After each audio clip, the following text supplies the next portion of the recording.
परिवेश में आज हम चल रहे हैं, इस परिवेश में यह मैटर नहीं करता कि आप छात्र नेता हैं या आप पत्रकार हैं या आप वकील हैं या आप डॉक्टर हैं या आप इंजीनियर हैं।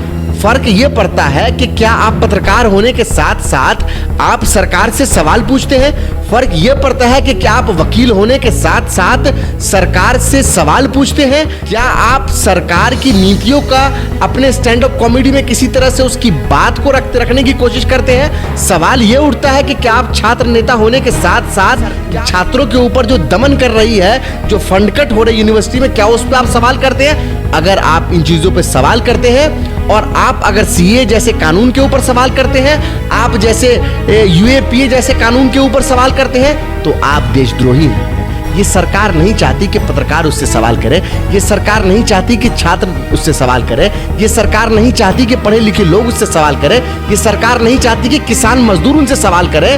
हम जो है संसद को आवारा नहीं होने देंगे, हम सड़कों पर संघर्ष करेंगे और ये बता देंगे कि आप चाहे 303 हो, चाहे आप 353 हो या चाहे आप 403 हो, आप संविधान की धज्जियां नहीं उड़ा सकते। ये मुल्क सबका था, सबका है, सबका रहेगा।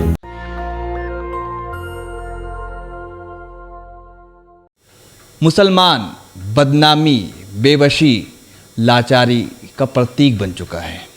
हर फील्ड में, चाहे कोई भी क्षेत्र हो, पत्रकारिता हो, राजनीति हो, वकालत हो, एक्टिंग हो, हर क्षेत्र में जहाँ भी मुसलमान अपने हक और हुकूक की बात करता है, तुरंत उन पर आतंकवादी, देशद्रोही, गद्दार, जिन्ना समर्थक का आरोप लगा दिया जाता है और हर वक्त हर कदम पर अपनी वतन परस्ती साबित करनी पड़ती है।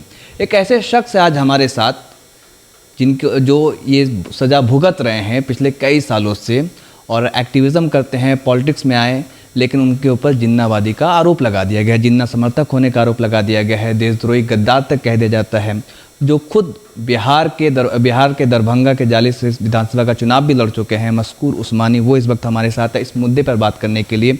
आपको एक बात और बता दूं कि 127 मुसलमानों के माथे पर 20 सालों तक कलंक लगा रहा आतंकवाद का होने का, लेकिन 20 साल के बाद उन्हें न्याय मिलता है कि आप आतंकवादी नहीं हैं। इन तमाम मुद्दों पर कितना आसान हो गया है जो हमारे देश की भ्रमणवादी मीडिया है, किसी को भी देशद्रोही, गद्दार और जिन्नावादी बता देती है, आतंकवादी बता देती है। तो मस्कूर उस्मानी अलीगढ़ मुस्लिम सिटी के पूर्व छात्र संघ अध्यक्ष है, बिहार विधानसभा का चुनाव लड़ चुके हैं, हालांकि वो इस बार हार गए। उनसे बात करते हैं कि मुकाम राजनीति में, सियासत में मुकाम बनाना कितना आसान है, मुश्किल है, एक मुसलमान होने के नाते। आज यही हम समझने के लिए आए हैं। सबसे पहले तो आपका बहुत बहुत स्वागत है। बहुत बहुत शुक्रिया आपका। आपको कितना झेलना पड़ा मुसलमान होने की वजह से? सियासत में क्या आसान है मुसलमानों के लिए फील्ड बनाना, अपना जगह बनाना, मुकाम बनाना? देखिए, ये सवाल जो है यस नो का सवाल नहीं है, ये सवाल सोचने का सवाल है। आपने एक बात अभी थोड़ी देर पहले कही कि 127 लोगों को जो है अभी उनको बरी किया गया है, जो उनके ऊपर चार्जेस लगे थे, लेकिन बहुत सारे लोग पत्रकार, डॉक्टर, इंजीनियर, प्रोफेसर तक थे, उनको बता दिया गया ये आतंकवादी है, सीमे से जुड़े हुए हैं। 20 साल के बाद इंसाफ मिला। 20 साल तक तो उनकी करियर बर्बाद होगी। बिल्कुल, तो मैं उसी से अपनी बात शुरू करना चाहूँगा कि दिसंबर 2001 के आसपास की ये बात होगी कि जब उन लोगों को गिरफ्तार किया गया, और आज हम 2021 के मार्च महीने में आपसे बातचीत कर रहे हैं। लगभग 20 साल का वक्फा है, 20 साल का वक्त है लगभग। ये 20 साल का वक्त ट्रायल में चला गया। 127 लोग गिरफ्तार हुए, उनमें से 5 लोगों ने अपनी जान गंवा दी जेल की सलाखों के पीछे, और 122 लोग बाइज्जत बरी हुए हैं। और जितने लोग हैं उसमें कोई पत्रकार हैं, बिल्कुल सही कहा आपने, कोई डॉक्टर हैं, कोई इंजीनियर हैं, कोई लॉयर हैं, प्रोफेसर्स हैं। एक पत्रकार की स्टोरी मैं अभी पढ़ रहा था, कल ही मैं पढ़ रहा था, जो एक्यूटल हुआ है उसके बाद, कि उन्होंने बताया कि उनके साथ के लोग जो पत्रकारिता उनके साथ कर रहे थे या जो पढ़ रहे थे, वो आज देश के जो है नामी ग्रामी एंकरों में से हैं। इसी के साथ एक डॉक्टर की कहानी भी मैंने पढ़ रहे थे अपनी यूनिवर्सिटी के बिल्कुल। तो इसी तरह की बहुत सारी कहानियां जो हमको 122 लोगों की सुनने को मिल रही हैं, और धीरे धीरे एक एक कहानियों पर नज़र आती जाएंगी। देखिए, कहीं ना कहीं जो इन लोगों के साथ 20 साल बाद जो न्याय हुआ है, हम न्यायिक प्रक्रिया का सम्मान करते हैं, लेकिन justice delayed is justice denied. अगर आपको सही समय पर अगर आपको जस्टिस नहीं मिलता है, इंसाफ नहीं मिलता है, तो ऐसे जस्टिस सिस्टम का आप क्या करेंगे? 20 साल उनके जीवन के सिर्फ बर्बाद नहीं हुए, 127 लोगों की फैमिली, उनके खानदान वाले ने पूरा भुगता। उनके ऊपर सिमी से जुड़े होने का आरोप लगा, सिमी को एक आतंकवादी संगठन बताया गया। मतलब किसी भी व्यक्ति के ऊपर उसको बदनाम कर देना आतंकवादी के नाते, ये कितना शर्मनाक है, ये सोचने वाली बात तो है। मस्कूर साहब, मैं ये जानने आया हूँ, आप चुनाव लड़े बिहार में, जैसे ही आपको टिकट मिलता है, कांग्रेस पार्टी टिकट देती है एक, तो उसके बाद बहुत सारी मीडिया ये चलाती है कि आप जिन्ना समर्थक है, और आज तक ने तो बजाबता चलाया था कि जिन्ना के समर्थन में तस्वीर लगाई थी, जबकि 1938 लगा था। तो ये क्या सोच है? क्या एक मुसलमान अगर अपने हक के लिए प्रदर्शन करता है, प्रोटेस्ट करता है, आवाज़ उठाता है, तो अभी आप एग्जाम्पल देख लिए, कन्हैया कुमार है, कपिल मिश्रा हैं, उमर खालिद ने दिल्ली में बयान नहीं दिया था, जबकि वो दिल्ली से बाहर बयान दिया था उन्होंने कि ट्रंप अगर आए तो हम लोग रोड पर आएंगे। उनका कंटेक्स्ट दूसरा था। आज कपिल मिश्रा नेता बन के घूम रहे हैं, शांति दूत बन के घूम रहे हैं, लेकिन आज वही उमर खालिद जेल के अंदर है। तो आप चुनाव लड़ करके आए हैं, आप भी हारे हिंदू मुसलमान की वजह से, आपको जिन्ना समर्थक बता दिया गया। तो कैसा एक्सपीरियंस था, क्या एक आम मुसलमान को, जबकि आप अलीगढ़ मुस्लिम सिटी के प्रेसिडेंट भी रह चुके थे, तो कितना मुश्किल है आज के दौर में मुसलमानों को राजनीति में आना, या किसी भी फील्ड में? मुनव्वर फारूकी को हम देख लें, स्टैंड अप कॉमेडियन है, वकील, वरिष्ठ वकील है सुप्रीम कोर्ट के, महमूद प्राचा, उनके घर पे ईडी का, सीबीआई का छापा पड़ता है। तो जो भी आदमी जिस भी फील्ड में मुसलमान आगे बढ़ता है, अपने हक की आवाज़ उठाता है, उन पर किसी न किसी तरीके से शिकंजा कसा जाता है। आपका क्या एक्सपीरियंस रहा है? आप चुनाव भी लड़े, जो जाले पूरे हिंदुस्तान में फेमस हो गया आपकी वजह से, कि ये जो जिन्नावादी समर्थक है उनको टिकट दिया गया, आपकी वजह से पार्टी को भी बहुत ज़्यादा डिफेम किया गया। तो मैं आपका एक्सपीरियंस समझना चाहता हूँ। देखिए, हमारा चुनाव का एक्सपीरियंस बहुत अच्छा एक्सपीरियंस रहा। मैं किसान परिवार से आता हूँ, मेरा परिवार अभी भी किराए के मकान में रहता है। उस परिवेश से आने के बाद मैंने परिश्रम कर मेडिकल का एंट्रेंस क्वालिफाई किया, अलीगढ़ में मेरा दाखिला हुआ, वहाँ से मैं डॉक्टर बना। उसी दौरान छात्र संघ का चुनाव लड़ा, वहाँ पे जो है बहुत बड़ी ऐतिहासिक जीत मुझे दर्ज हुई, और उसके बाद लगातार मैं संघर्षरत रहा और संघर्ष किया हम लोगों ने। सरकार की जो नीति के खिलाफ जो है, जो भी किसान के विरोध में सरकार नीति लाई, या छात्रों के विरोध में, महिलाओं के विरोध में, आम जन के विरोध में जो भी नीतियाँ सरकार की आई, उस पर हम लोगों ने सवाल किया, और हम लोगों ने सरकार से सवाल पूछे और उनको चुनौती दी कि आप गलत कर रहे हैं। हमारा कसूर ये है कि हमने गलत को गलत कहा और सही को सही कहा, ये हमारा कसूर है। अगर आज के परिवेश में, जिस परिवेश में आज हम चल रहे हैं, इस परिवेश में ये मैटर नहीं करता कि आप छात्र नेता हैं, या आप पत्रकार हैं, या आप वकील हैं, या आप डॉक्टर हैं, या आप इंजीनियर हैं। फ़र्क ये पड़ता है कि क्या आप पत्रकार होने के साथ साथ आप सरकार से सवाल पूछते हैं। फ़र्क ये पड़ता है कि क्या आप वकील होने के साथ साथ सरकार से सवाल पूछते हैं। क्या आप एक स्टैंड अप कॉमेडियन होने के बाद क्या आप सरकार की नीतियों का अपने स्टैंड अप कॉमेडी में किसी तरह से उसकी बात को रखने की कोशिश करते हैं। सवाल ये उठता है कि क्या आप छात्र नेता होने के साथ साथ क्या आप छात्रों के ऊपर जो दमन कर रही है, जो फंड कट हो रही है यूनिवर्सिटी में, क्या उस पर आप सवाल करते हैं। अगर आप इन चीज़ों पे सवाल करते हैं, और आप अगर सीए जैसे कानून के ऊपर सवाल करते हैं, आप जैसे यूएपीए जैसे कानून के ऊपर सवाल करते हैं, तो आप देशद्रोही हैं, तो आप इस देश के लिए खतरा हैं, तो आप इस देश के लिए खतरनाक है। आपको जेल के अंदर बंद कर दिया जाएगा, आपके ऊपर एफआईआर थोपी जाएगी। तो असल कहानी यहाँ है कि अगर आप सवाल करते हैं तो आप जिन्नावादी हैं, अगर आप सवाल करते हैं तो आप पाकिस्तान प्रेमी हैं। एक सेकंड, मैं मेरी बात को मुकम्मल होने दीजिए। सारे जो मसला है वो सवाल में है। ये सरकार नहीं चाहती कि पत्रकार उससे सवाल करे, ये सरकार नहीं चाहती कि छात्र उससे सवाल करे, ये सरकार नहीं चाहती कि पढ़े लिखे लोग उससे सवाल करें, ये सरकार नहीं चाहती कि किसान मजदूर उनसे सवाल करें। मजदूरों का इतना पलायन हुआ, एक स्टेट से दूसरे स्टेट पैदल आने को लोग मजदूर हमारे मजबूर हो गए कोरोना काल में। सरकार नहीं चाहती कि मजदूर उनसे सवाल करें। 3 कृषि कानून सरकार लेकर आई और किसानों को बता रही है संगोष्ठियां कर करके कि ये कानून आपके लिए फायदा कर रहा है, आपके लिए अच्छा है, और किसान धरना प्रदर्शन कर रहे हैं। 100 दिन से ऊपर 110 दिन होने को पहुंच रहा है, और किसान बता रहे हैं कि ये कानून हमारे खिलाफ है, हमारे लिए सही नहीं है। तो अगर आप सवाल करते हैं तो किसानों को खालिस्तानी बता दिया गया। हमने सवाल किया तो हमको बोल दिया कि पाकिस्तान प्रेमी है, हमको बोल दिया कि भाई आप लोग जो है देश के खिलाफ काम करते हैं। चाहे वो उमर खालिद की बात हो, चाहे वो कन्हैया कुमार की बात हो, चाहे किसी की छात्र नेता की आप बात करें, ये तमाम लोग, हम लोगों ने सवाल किया है, सरकार को घेरने का काम किया है। जब इस देश में तमाम विपक्ष जो है अपने हथियार डाल चुका था, तो इस देश का छात्र इस देश के में असल विपक्ष की भूमिका की अगुवाई किया है और उन लोगों ने सरकार को आईना दिखाया है कि आप ये गलत कर रहे हो, अगर आप गलत करोगे तो हम संसद भवन का घेराव करेंगे, हम पार्लियामेंट स्ट्रीट में नजर आएंगे। चूंकि छात्रों ये समझते हैं कि हमारी संख्या विपक्ष की संसद के अंदर तो कम होगी, लेकिन हम जो है संसद को आवारा नहीं होने देंगे, हम सड़कों पर संघर्ष करेंगे और ये बता देंगे कि आप चाहे 303 हो, चाहे आप 353 हो या चाहे आप 403 हो, आप संविधान की धज्जियां नहीं उड़ा सकते। आप बाबा साहब भीमराव अंबेडकर के दिए हुए संविधान में किसी तरह की बुनियादी चेंजेस नहीं कर सकते। ये मुल्क सबका था, सबका है, सबका रहेगा। तो सवाल ये है कि उमर खालिद जेल में है, आसिफ इकबाल तन्हा जेल में है, जितने भी जो मिरान हैदर जेल में है, जामिया के कई एक्टिविस्ट है वो जेल के अंदर है, सिफा रहमान जेल के अंदर है, और आपके ऊपर जो मीडिया जिस तरीके से जब आपको टिकट मिला उसके बाद सब ने चलाया है कि जिन्नाबादी, जिन्ना समर्थक, बाजाप्ता ये कहा गया आपके बारे में, जो फेक न्यूज़ फैलाया गया कि मस्कूर उस्मानी ने जिन्ना की तस्वीर लगाई थी, उसकी लड़ाई लड़ रहे थे वो।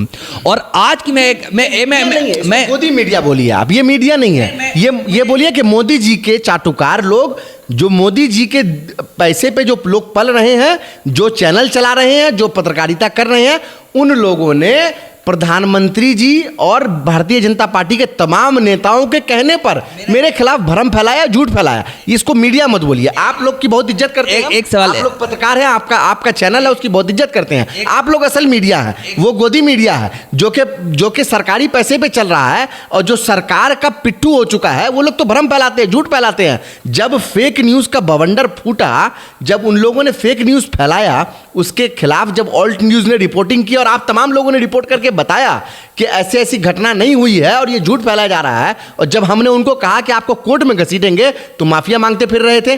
फिर अपने वीडियो हटाया उन लोगों ने। आज तक जिसकी आप बात कर रहे हैं जी न्यूज़ की, उन तमाम लोगों को जब मैंने एक ट्वीट किया तो उन तमाम लोगों ने अपने वो वीडियो को हटाया, अपने डिबेट को हटाया और बोल दिया कि ये हमसे गलती हुई है। लेकिन वो तो चल गया, लोगों तक तो पहुंच गई। अब मेरा सवाल ये है कि आपके ऊपर तो जो लगाया बदरुद्दीन अजमल, जो जिसको एशिया का सबसे बड़ा चैरिटेबल अवार्ड मिला हुआ है कि वो स्कूल कॉलेज बच्चों की पढ़ाई लिखाई के लिए और लोगों के हेल्थ के लिए काम करते हैं, उन पर यह आरोप लगा दिया कि आज एक एबीपी न्यूज़ की एक बड़ी पत्रकार है, उन्होंने ट्वीट करते हुए ये लिखा कि बदरुद्दीन अजमल का ये बयान है कि अगर हम सत्ता में आए तो इस्लामिफिकेशन हो जाएगा पूरे हिंदुस्तान में, इस्लामीकरण कर देंगे। तो इस तरीके से जो आप 5 राज्यों में चुनाव चल रहा है, उसको लेकर हिंदू में एक ही परिवार के पाकिस्तान में 5 हिंदू को का कत्लेआम, जबकि वो सरासर फेक न्यूज़ था, गलत न्यूज़ था। तो इस तरीके से जो नैरेटिव चलाया जाता है, तो इससे लड़ेंगे कैसे एक मुसलमान होने के नाते? आप मुनव्वर फारूकी का मैं एग्जाम्पल दे रहा हूँ आपको। मुनव्वर फारूकी 2 महीना जेल के अंदर रहे, जबकि पुलिस ने कहा कि वो कोई गुनाह ही नहीं किया, वो जेल के अंदर। 127 लोग 20 साल तक जेल के अंदर। आप छात्र हैं, एक्टिविज्म करते हैं, आपके ऊपर जिन्नाबादी का आरोप लगा दिया जाता है। जामिया के कई छात्र, मैंने नाम गिनाए, मिरान हैदर, आसिफ इकबाल तन्हा, सिफा रहमान, जिसने भी आरोप लगाया, उमर खालिद, सबके ऊपर यूएपी लगा दिया गया। तो आखिर कितना चैलेंजिंग है मुसलमान के लिए राजनीति करना, सियासत करना, आवाज़ उठाना अपने हक के लिए, अपने अधिकार के लिए? देखिए, बहुत चैलेंजिंग है। और कैसे, आखिर इससे कैसे निपटेंगे आप, कैसे चैलेंज करेंगे आप? देखिए, ये बहुत चैलेंजिंग समय है इस वक्त देश के अंदर माइनॉरिटीज़ के लिए, और ख़ास तौर से उन तमाम लोगों के लिए। इसको मैं सिर्फ माइनॉरिटी की बाउंड्री तक नहीं बांधना चाहता हूँ। माइनॉरिटीज़ के लिए चैलेंजेस तो है ही है। बीजेपी खुली तौर से कहती है कि हम जो है वो माइनॉरिटी की भागीदारी कम करना चाहते हैं, हालांकि उनका नारा है कि सबका साथ, सबका विकास और सबका विश्वास। लेकिन बात और मैं कह दूँ, प्रधानमंत्री ने कहा जब दोबारा जीत कर आए, संसद में जब पहली भाषण दे रहे थे, तब उन्होंने कहा था छल में छेद करना है, जो मुसलमानों को जो बनाया गया मतलब वोट बैंक, वो छेद करना है, अब तोड़ना है। लेकिन क्या हो, आपके बीच यही रख रहा हूं इस बात को कि देखिए, कहती तो है बीजेपी के सबका साथ, सबका विकास, सबका विश्वास, लेकिन सही मायने में भारतीय जनता पार्टी ने अलगाववाद की राजनीति की है। एक ऐसी राजनीति की है जिसमें एक खास कम्युनिटी को आपने अलग कर दिया और उसको डिमीन कर दिया, उसको आपने पॉलिटिकली ये बता दिया कि आपकी कोई ज़रूरत नहीं है। लेकिन मैं ये कहना चाहता हूँ कि भारतीय जनता पार्टी ये असल में, जो लोग कहते हैं कि मुस्लिम विरोधी है या माइनॉरिटी के विरोधी है, ईसाई विरोधी है, सिख विरोधी है, वो तो है ही है, लेकिन ये असल में वो लोग हैं जो लोग इस देश में सरकार से सवाल पूछते हैं, वो सब लोग देशद्रोही हैं। खास तौर से मुसलमान इनका टारगेट है। लेकिन मैं आपको बताना चाहता हूं कि असल में बेवकूफ़ किनको बनाते हैं? ये बेवकूफ़ हमारे हिंदू भाइयों को बना रहे हैं। ये बताइए, हिंदुस्तान तो देवी देवताओं का देश है, ये ढकी छुपी बात नहीं है, ये देवी देवताओं का देश है। इस देश के अंदर मोदी जी प्रधानमंत्री हैं, सारे मैक्सिमम 12 स्टेट के अंदर जो बड़े राज्य हैं उसके अंदर भारतीय जनता पार्टी की सरकार है, कुछ जगह हमारी सरकार है। ये बताइए कि कहां से हमारे हिंदू भाई खतरे में हैं? राष्ट्रपति महोदय जो है वो भी जो है हमारे हिंदू भाई हैं, प्रधानमंत्री जी हिंदू भाई हैं, तमाम स्टेट के, एक स्टेट के सिर्फ गवर्नर आपको मुसलमान है आरिफ मोहम्मद खान, बाकी तमाम हमारे हिंदू भाई हैं। तो ये बताइए कहां से खतरे में हैं? और अगर मोदी जी अपने आप को कहते हैं कि हम राजा हैं, हम जो है क्या नाम है, सबको संरक्षण देने के लिए आए हैं, सबको सुखी देने के लिए आए हैं, तो हम ये पूछना चाहते हैं मोदी जी, आप 7 साल से सत्ता में, दोबारा आपका टर्म चल रहा है, आपके रहते हुए इस देश के अंदर अगर हमारा हिंदू भाई खतरे में तो आपको तो रिजाइन देना चाहिए ना भाई। हमारे आदरणीय प्रधानमंत्री यूपीए में जो कांग्रेस की सरकार थी, मनमोहन सिंह जी थे, तो मनमोहन सिंह जी के समय में तो हमारे हिंदू भाई खतरे में नहीं थे, ना हिंदू भाई खतरे में थे, ना मुसलमान भाई खतरे में थे। असल में इनकी पॉलिटिक्स खतरे में है।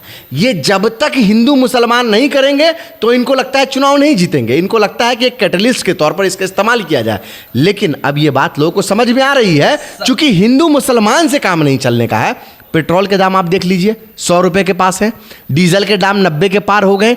जो गैस सिलेंडर हम कांग्रेस के ज़माने में जब हम लोग की सरकार थी 275-280 रुपये खरीदते थे,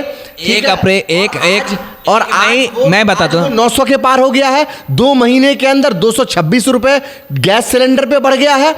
अब ये लोग समझ रहे हैं, और मुझे पूरा यकीन है कि जो 5 स्टेट के चुनाव हैं उनका परिणाम ये बताएगा कि मोदी जी अब आपका भारतीय जनता पार्टी का जो हिंदू मुस्लिम का एजेंडा है वो एजेंडा नहीं चलेगा। आम लोगों का एजेंडा है कि वो कैसे खुश रहें, इस पे काम कर लीजिए, वरना अपना बुढ़िया बिस्तर बांध के रखिए। ये देश की जनता आपको छोड़ने वाली नहीं है। मस्कुर भाई, मैं ये आपने कहा जो भी बातें हैं सारी बातें सही हैं, लेकिन बात ये है कि जिस तरीके से आपको भी आपके ऊपर जिस तरीके से चस्पा कर दिया गया कि ये जिन्नाबादी है, पाकिस्तान समर्थक है, खामियाजा ये हुआ कि आपको चुनाव में हार मिली। कांग्रेस पार्टी ने टिकट दिया था, युवा उम्मीदवार थे। इसी तरीके से मुनव्वर फारूकी का मैंने उदाहरण दिया, आमिर खान कुछ बोलते हैं, शाहरुख खान कुछ बोलते हैं, तो तुरंत उनके खिलाफ। चुनाव के तो हार के बहुत कारण होते हैं, एक कारण नहीं है, चुनाव के हार के बहुत कारण। मीडिया ने आपको का खेल जिस तरह से बिहार में हुआ आपसे ढका छुपा नहीं है। हमारे विपक्ष के साथी जो जीत रहे तो उनको एक बार जीत घोषित करके उनको सर्टिफिकेट नहीं दिया गया। 25 ऐसे लोग हैं, तो चुनाव का तो बहुत रीजन है। और भारतीय जनता पार्टी जिस तरह से चुनाव में पैसा बांटते हुए आई है और बांटती है, वो किसी से ढका छुपा नहीं है। हम लोगों ने लगातार इस बात को मीडिया के माध्यम से रखा, लेकिन चूंकि आप जानते हैं कि सारे संस्थानों पे अब भारतीय जनता पार्टी का कब्जा हो चुका है। हर जगह वो लोग जो है, अब देखिए पहले हम लोग कहते थे कि कहीं किसी का अगर कोई घटना हो जाती थी तो हम बोलते थे सीबीआई जांच कराइए, बढ़िया जांच होगा। अब आज के डेट में अगर आप बोल दीजिए सीबीआई जांच कराइए तो हंसी आ जाएगी हम लोगों को। क्यों? क्योंकि सीबीआई का स्ट्रक्चरिंग ही खत्म कर दिया आपने ना। सीबीआई के डायरेक्टर को आपने लड़ा दिया, उस सीबीआई की जो एक गरिमा थी वो गरिमा खत्म हो गई। अब सीबीआई की गरिमा खत्म हो गई, ईडी की गरिमा खत्म हो गई। गरिमा तो हर सरकार में थी। सुप्रीम कोर्ट ने तो जब आपकी सरकार थी कांग्रेस पार्टी की, तब उसने टिप्पणी की थी कि सीबीआई जो है वो तोता है कांग्रेस पार्टी का, सरकार का। अब तो साबित हो गया ना, अब तो साबित हो गया कि सीबीआई जो है तोता नहीं, अब मुट्ठी में आ गया है मोदी जी के। अब मोदी जी जैसे चाहते हैं सीबीआई वैसे नाचता है। तो कहने का मतलब यह है कि हम लोगों ने, जब हम लोग सत्ता में थे, जब कांग्रेस पार्टी और यूपीए जब सत्ता में थी, कभी ऐसा हुआ कि सुप्रीम कोर्ट के सिटिंग जज आकर प्रेस वार्ता करें और ये बोले कि देश में कुछ ठीक नहीं चल रहा है? लेकिन जो जज प्रेस वार्ता करते हैं वो तो आप राज्यसभा सांसद बन गए उसी पार्टी के। बिल्कुल बिल्कुल यही बात है। वो ये भी सवाल कर रहे हैं कि जस्टिस सिस्टम ठीक नहीं है। तो अरे भाई, जस्टिस सिस्टम कौन ठीक करेगा? क्या ऊपर से ब्रह्मदेव आएंगे ठीक करने के लिए? कौन आएगा? आप सुप्रीम कोर्ट के चीफ जस्टिस थे, आपने सही क्यों नहीं किया? मैं सवाल पूछना चाहता हूं एक आम नागरिक होते हुए कि आपने क्यों नहीं कोर्ट की प्रक्रिया को आसान किया? आपने क्यों नहीं मसलों का हल किया? आप क्यों नहीं गरीबों की आवाज को सुने? अब आप राज्यसभा सांसद बनने के बाद बोलते हैं कि कोर्ट की प्रक्रिया बहुत जटिल है, सिर्फ अमीरों को न्याय मिलता है। तो भाई इसके लिए कौन जिम्मेदार है? आप चीफ जस्टिस रह चुके हैं, अब आप ये बताइए अब आप क्या बनेंगे? उसके बाद हिंदुस्तान की हालत सुधरेगी? अब तो आप राज्यसभा में भी चले गए, सरकार के पार्ट है, तो अब बताइए ना क्या चेंजेस लाया जाए? इतने बड़े पद पर रहने के बाद अगर कोई व्यक्ति इस तरह की टिप्पणी करे तो ठीक नहीं है, उसको काम करना चाहिए। टॉपिक ये कि मुसलमानों के क्या हाल है, किस तरह से बेहाल है, बदहाल है मुसलमान। क्योंकि आज किसी फील्ड में हो, अगर मुसलमान मुकाम बनाना चाहता है वो नहीं बना पाता, इतना आसान नहीं रह गया। कई पत्रकार हैं जो मुस्लिम बड़े बड़े पत्रकार हैं, लेकिन वो खुल करके नहीं आ सकते सामने, नहीं बोल रहे हैं। मैं आप देख रहे होंगे जो बड़े पत्रकार हैं, आप देखते हैं मुस्लिम, वो भी उसी के प्रकार। एक बात, एक सवाल जो एस कुरैशी हमारे पूर्व इलेक्शन कमीशन रहे हैं, चीफ इलेक्शन कमीशन रहे हैं, उनका जो बड़ा बयान आया है कि अब मुसलमानों के ऊपर से जो लांछन लगाया जाता है, मुसलमान 4 शादी करते हैं, तलाक दे देते हैं, ज़्यादा बच्चा पैदा करते हैं, आतंकवादी कह दिया जाता है, देशद्रोही कह दिया जाता है, हमेशा वतन परस्ती। तो ये मिथ कैसे तोड़ेंगे? उन्होंने भी अपनी बातों को लिखा है और उन्होंने बुक लॉन्च किया है इस पर।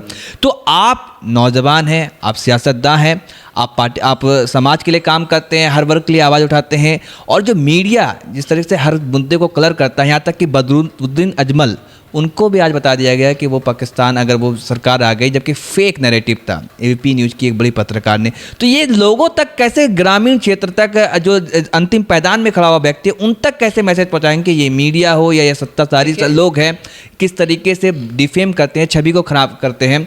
तो क्या स्टेप है आपके पास, कुछ है कि मुसलमान, देखिए तिजारत, सियासत, तालीम, हर क्षेत्र में मुसलमान पिछड़ा हुआ है। 2006 की सचर कमेटी की रिपोर्ट को देखे तो वो भी कहता है कि दलितों से ज़्यादा बुरा हाल है मुसलमानों का। तो क्या स्टेप उठाएंगे आप, ये सबसे बड़ा सवाल है।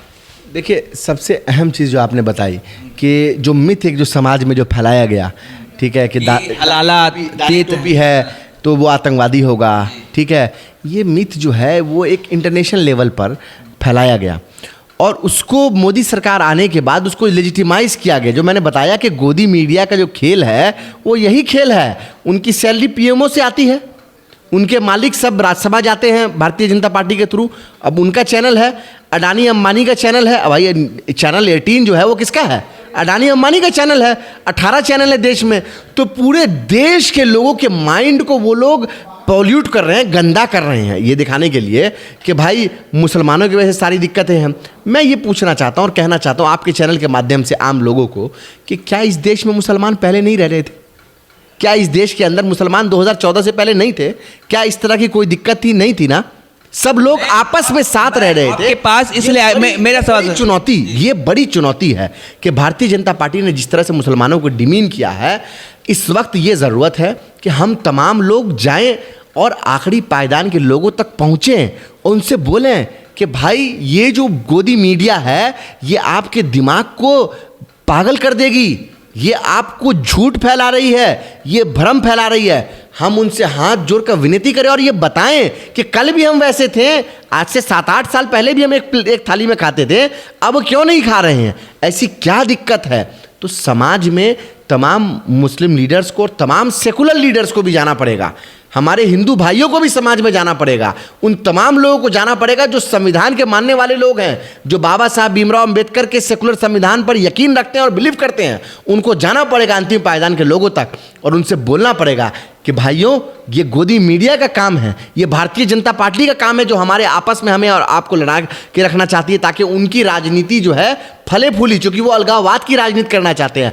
हम वो लोग हैं जो देश को साथ लेकर चलना चाहते हैं। एक माला, उसमें कई सारे फूल होते हैं, हमारा देश उसी तरह से है। हम कल भी उसी एक माले की तरह थे और आज हम फिर से उस एक माले की तरह एक साथ आएंगे, तभी ये देश बनेगा। जब ये मुल्क आज़ाद हुआ था तो इस मुल्क में कुछ नहीं था, एक सुई बनाने की फैक्ट्री नहीं थी, लेकिन आज इस मुल्क में IIT है, आज इस मुल्क में एम्स है, आज ये मुल्क, हमारा मुल्क जो है वो रॉकेट तक बना रहा है। ये सिर्फ इसीलिए है चूंकि हम लोगों ने सेकुलरिज्म की बुनियाद पर, आपसी भाईचारे की बुनियाद पर काम किया।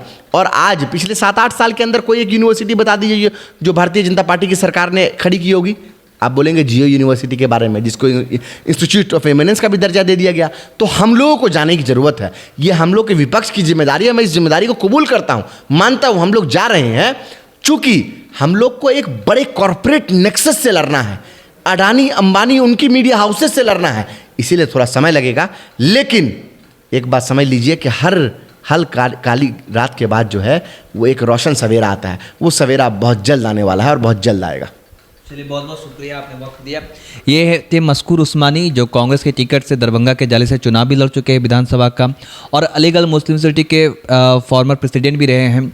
इनसे मैं जानने के लिए इसलिए आया था क्योंकि ये खुद भुक्तभोगी है, ये देख चुके हैं कि किस तरीके से मीडिया ने इनको किस प्रोपेगेंडा बनाया जब इनको टिकट मिला कि ये जिन्नाबादी है, और बाज़ाब्ता कई बड़े चैनल ने ये दिखाया कि इन्होंने जिन्ना की तस्वीर लगाई अलीगढ़ मुस्लिम सिटी में, जबकि सरासर फेक थी। 1938 से अलीगढ़ मुस्लिम सिटी में वो पोस्टर, वो फोटो जिन्ना का लगा हुआ है, और कई मुस्लिम लीडर्स, नौजवान जो एक्टिविज़म करते हैं, जो आवाज़ उठाते हैं, उन सबको यूपीए के तहत बंद कर दिया जाता है। तो मुसलमानों के लिए आज कितना मुश्किल हो चुका है किसी भी क्षेत्र में, किसी फील्ड में अपना मुकाम बनाना, चाहे वकालत हो। महमूद प्राचा के घर पर वो आवाज़ उठा रहे हैं, वो लड़ाई लड़ रहे हैं कानून की, तो उन पर छापे मारे जाते हैं। मुनव्वर फारूकी जो स्टैंड अप कॉमेडियन है, उनको जेल में गिरफ्तार कर दिया जाता है। तो ऐसे तमाम कई एग्जाम्पल्स हैं, जो भी आवाज़ बुलंद करेगा सब जाएगा। नेशनल दस्तक की आपसे गुजारिश है कि अगर इसको बचाना चाहते हैं तो नेशनल दस्तक को सब्सक्राइब करने के लिए रेड कलर के सब्सक्राइब बटन को दबाएं, फिर बेल आइकन की घंटी दबाएं। नेशनल दस्तक को बचाने के लिए बहुत जरूरी है कि हर खबर को शेयर करें, लाइक करें, कमेंट जरूर करें।